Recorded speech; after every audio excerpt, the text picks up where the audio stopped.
Contaminación del suelo. Es la concentración de contaminantes en la superficie.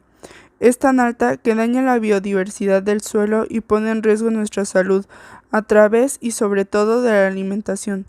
Precisamente actividades como la ganadería y la agricultura intensivas suelen emplear fármacos, plaguicidas y fertilizantes que contaminan los campos, al igual que ocurre con los metales pesados y otras sustancias químicas de origen natural o antropogénico. La contaminación del suelo es una amenaza global, especialmente grave en regiones como Europa, Eurasia, Asia y África del Norte, como revela la Organización de Naciones Unidas para la Alimentación y la Agricultura. Este organismo internacional asegura que también que la degradación intensa o moderada afecta ya a un tercio del suelo mundial y su recuperación es tan lenta que necesitan 1000 años para crear 1 centímetro de capa arable superficial. Fenómenos como la erosión, la pérdida de carbono orgánico, la salinización, la compactación, la acidificación y la contaminación química son los principales responsables del deterioro actual del suelo. Además, la FAO diferencia entre estos dos tipos de contaminación edéfica. Contaminación puntual. Se debe a razones concretas, tiene lugar en áreas reducidas y sus causas son fáciles de identificar. Esta contaminación terrestre es habitual en las ciudades, los emplazamientos de antiguas fábricas, los alrededores de las carreteras, los vertederos ilegales y las depuradoras. Contaminación difusa. Abarca territorios muy amplios y sus causas son diversas o difíciles de identificar. Este suceso implica la dispersión de contaminantes a través de sistemas de aire, suelo y agua y tiene un impacto importante sobre la salud humana y el medio ambiente. Ahora bien, se explicarán algunos casos de este tipo de contaminación del suelo en Quintana Roo. Como tal, primero mencionamos sobre los cambios de uso de suelo, que tenemos dos casos, que es el del Hotel Riviera Cancún y Grupo Río. Como tal, estas noticias son del 2016. Bueno, de acuerdo con el grupo ecologista del Mayab, GEMAN, atraer los instrumentos de planeación ha permitido autorizar el desarrollo de proyectos impensables en zonas de alta fragilidad, como en el caso del Hotel Riviera Cancún. Estaba planteado en la zona de influencia de dos áreas naturales protegidas, Manglares de Nichupté y Parque Marino Nacional Costa Occidental Isla Mujeres, en una zona altamente vulnerable a los impactos del cambio climático, de acuerdo con con un estudio encargado por el sector al CONACYT. El uso de suelo original daba para 75 cuartos por hectárea y 3 niveles de altura, pero con la modificación al programa de desarrollo urbano hecha durante la administración del exalcalde Paul Carrillo, los parámetros aumentaron a 270 cuartos y 20 niveles de altura, y por tal es que también se siguió con la construcción. Ahora bien, el 18 de diciembre del 2015, mientras el titular de la Semarnat, Rafael Pachiano, signaba compromisos a favor de la biodiversidad en París, el Grupo Río obtuvo de la dependencia a su cargo el permiso de impacto ambiental y el cambio de uso de suelo en terrenos forestales para la edificación de 565 cuartos y 15 niveles de altura en Punta Nizuc. La propia CONAP había advertido oficialmente a la Semarnat el 30 de noviembre del 2015 que Río mintió, negando la presencia de manglar en el periodo costero de 20.929.25 metros cuadrados. La CONAP en sus análisis le dijo a la Semarnat que el proyecto era inviable, pero la dependencia lo terminó autorizando. Fonatur, que se oponía al proyecto, terminó concediendo y cediendo luego de negociaciones de alto nivel que su entonces titular, Héctor Gómez Rabasa, tuvo con dueños de Río, que implicaron compromisos de la firma española para contribuir a la ampliación de su planta de tratamiento de aguas residuales, el REI, y la instalación de una planta para el manejo de la salinidad del agua. Bueno, como tal, también pudimos encontrar otra noticia al respecto de este tema, que es la falta de acondicionamiento. Cabe destacar que esta fue hecha en el 2015, sin embargo, esos problemas vienen haciendo bastante presencia hoy en día aún. Como tal, al día una persona tira en la calle una lata de refresco que tarda en degradarse aproximadamente 10 años, problema que se suma a la falta de acondicionamiento de por lo menos 4 tiraderos a cielo abierto en el estado de Quintana Roo. Bueno, de acuerdo a la opinión de 1,000 ciudadanos quintanarroenses que participaron en la encuesta de la percepción social del medio ambiente en México, como tal, la Semarnat realizó en el 2015 una encuesta para conocer cuál era el sentir de los ciudadanos al respecto de los problemas que afectan al medio ambiente. Y bueno, uno de los resultados fue de los resultados que arrojaron, bueno, fue que la afectación gira en torno a la acumulación de basura, que pues llega a lo de la contaminación del agua y la erosión del suelo. Bueno, de acuerdo con los datos del INEGI, en Benito Juárez se genera al día hasta 600 toneladas de basura, de las cuales el 30% se produce en lo que son corales, en la región 510 y en Villa Sotocho. Además, el tratamiento de aguas residuales no es 100% en el estado, puesto que en Felipe Carrillo Puerto no hay una planta para ello, lo que provoca que descargas que se vayan, que las descargas de basura se vayan a un punto desconocido.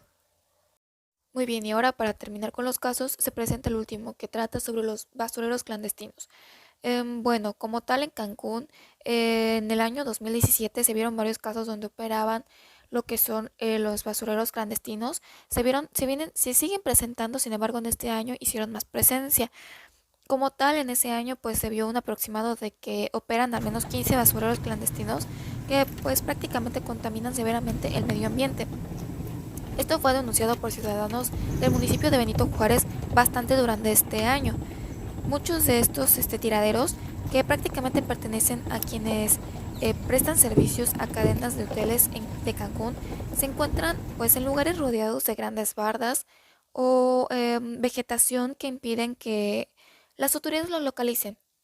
Muchos de estos, bueno, o sea, podemos decir que son los llamados lotes baldíos. Muchos de estos basureros han sido clausurados, pero al poco tiempo vuelven a operar y para colmo pues siguen operando en el mismo lugar donde fueron clausurados. Se estima que cada semana aproximadamente se crea un basurero o tiradero clandestino en lo que es la ciudad de Cancún.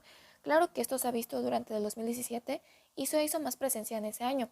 Sin embargo, sigue haciéndose presencia aún después de 4 años, de 4 o 5 años. Hola compañeros, yo les voy a hablar acerca del ámbito legal y acerca de qué leyes se están violentando con las actividades de las que habló mi compañera. En este caso iniciamos mal, ya que de entrada están violentando el artículo primero, que habla del objeto de la ley, donde en la fracción séptima específicamente nos está diciendo de entrada que habla de las bases, y una de estas en la séptima es prevenir y controlar la contaminación del aire, agua y suelo en el territorio del estado. De ahí nos vamos al artículo 6, donde nos hablan acerca de las atribuciones del municipio, esto ya comenzando el capítulo 3. En este caso, en la fracción séptima, nos habla acerca de participar en la elaboración y aplicación de los programas de ordenamiento ecológico regional y local, así como ejercer el control y la vigilancia del uso y cambio del uso de suelo establecidos en dichos programas. Esto claramente no se está llevando a cabo de forma correcta, ya que de hacerlo no existirían las irregularidades que ya vimos. Ya llegamos al artículo 14, donde comienza el ordenamiento ecológico.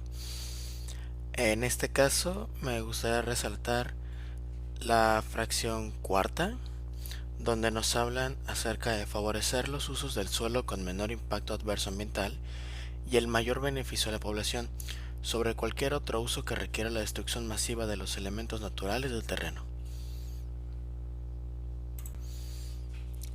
Seguido llegamos al artículo 20, donde también nos hablan acerca del ordenamiento ecológico, donde nos dicen acerca de que serán expedidos conjuntamente por la autoridad estatal y municipales, de conformidad a lo establecido en la Constitución Política de los Estados Unidos Mexicanos y esta ley, y tendrán por objeto, y ahí me gustaría resaltar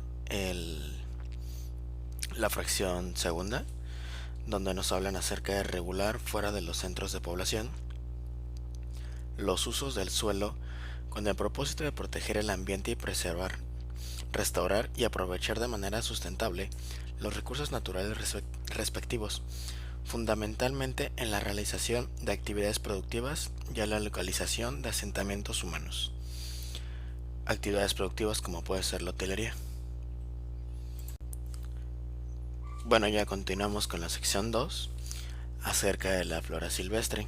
En este caso será con el artículo 96, que nos habla acerca de se considera obligatoria la protección de masas forestales y de todo tipo de cobertura vegetal en los siguientes casos. En este caso me gustaría resaltar el artículo primero y el artículo segundo. En el primero nos habla de que en terrenos correspondientes a fuentes, cabeceras de ríos, lagos y lagunas y en cualquier tipo de agua. Y en el segundo nos dice en terrenos con promedios altos de pérdida de suelo o sujetos a inundaciones. Esto es aunado al cambio de uso de suelo que tiene, por ejemplo, el Hotel Río, que es el caso que tenemos nosotros, donde con toda la deforestación y el relleno que están ocasionando, están cambiando y dañando por completo el suelo y afectando a la flora que vive en los lugares y sobre todo ayudando a la erosión de las playas con toda la tala de los árboles. Bueno, ya llegamos al capítulo 5, donde nos hablan ya netamente de la prevención y control de la contaminación del suelo y subsuelo. Esto comienza en el artículo 133 y termina en el 140. Realmente son varios artículos que vienen aquí dentro, pero en general realmente violentan contra todos. O sea, no hay ni un solo artículo en los cuales no, de estos que están aquí, de los cuales no estén conflictuando con las actividades que están realizando los hoteles y en las noticias en los casos que nos comparte nuestra compañera. Entonces, sí, realmente de aquí son 7 artículos que se llevan de lleno, de golpe nada más. Ya para concluir, me gustaría agregar únicamente que en el artículo 185, que es donde inicia el capítulo 9, nos hablan acerca de la denuncia en materia ambiental. En el artículo 185 y 86 podemos encontrar la información necesaria para poder realizar una denuncia ante estas actividades ante la Procuraduría o alguna autoridad municipal que esté en competencia para este tipo de delitos. Entonces, en caso de que quisieran realizar alguna denuncia o algo, pueden encontrar el sustento legal en dicho capítulo. Bueno, ya llegando a nuestra propuesta, nos gustaría proponer la idea de que se les castigue a los hoteles con multas mucho más severas, que se realicen de forma correcta las inspecciones y que realmente se lleve a cabo el cumplimiento del ordenamiento ecológico y de la ley, porque no puede ser posible que exista ese nivel de corrupción en el cual, con evidencias tan obvias, haya tantas instituciones que sigan saliendo con la suya. Entonces nuestra propuesta es directa, o sea, no tiene que detenerse la impunidad contra estos delitos y se les tiene que castigar y tiene que servir de ejemplo para que ya no sigan destruyendo el suelo y en general contaminando de esta forma.